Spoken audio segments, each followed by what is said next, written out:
In fact, the U.S. Trade Rep has published this every year going back to the Clinton years, which is a third of a century ago now, that identified those industries that we have protected: supply management, agriculture, telecom, airlines, banking, and so forth. So I think that that is their driving motive.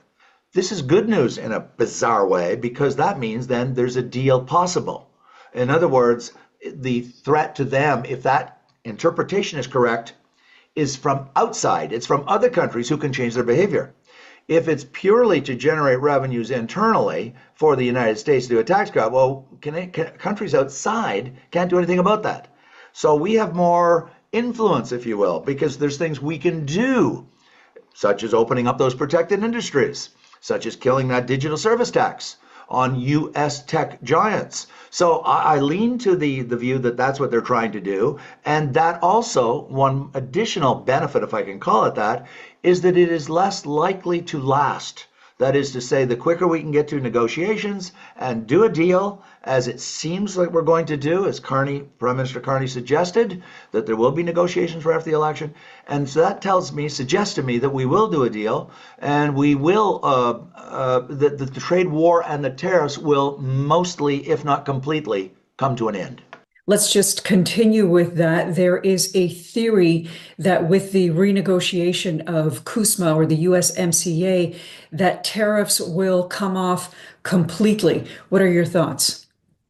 I have said, and I just passionately believe this, that Kissinger said, nations don't have friends, they have interests, and it's the role of the national leadership of every country to pursue the national strategic interest of the country.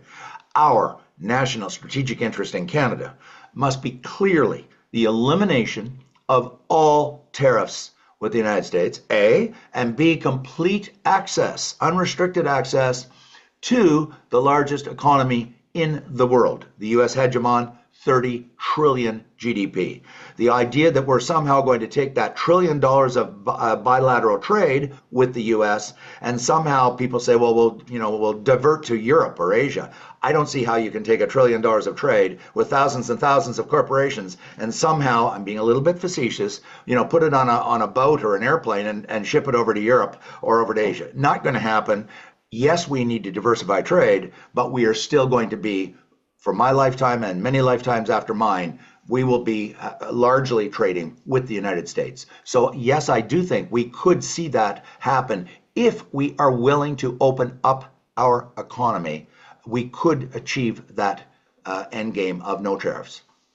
Lastly, when it comes to opening our economy, do you see that our country will get rid of the barriers that will help with domestic trade? Do you see that coming to fruition? Absolutely. I mean, I've been teaching the strategy capstone course for 35 years, which analyzes firm competitiveness, industry competitiveness, and the national economy and the policies that encourage competitiveness. And unfortunately, for the last 50 years, what John Ibbotson, the Globe and Mail journalist, and others have called the Laurentian elites, have promulgated what I testified before the House of Commons Finance Committee in November, called a suite of policies based on subsidize, protect, and regulate, as sort of a broad catch-all to describe it. I believe Europe has done something very similar, and that's what Mario Draghi has said, I believe, in his report on competitiveness, warning of a crisis in Europe, which is very similar to the crisis in Canada, productivity declining very dramatically.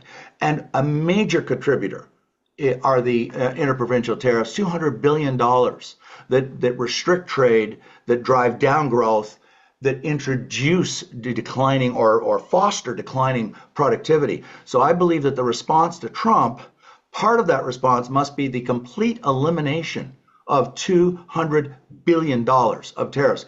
I really respect the former governor of the Bank of Canada, Stephen Pulaz, and he's on the record saying, and I believe him, I've seen other studies, that it would completely negate or mitigate or offset the impact of the tariffs imposed by Trump. Of course, we want those tariffs to go anyways, but this will be an enormous boost. The IMF estimates between 4 to 8% difference in GDP in a $2.5 trillion economy. This is really significant. This is really serious, and it will lift our standard of living and, more importantly, put us on the right track towards dealing with this pernicious terrible problem we've had for 40, 35, 40 years of declining productivity.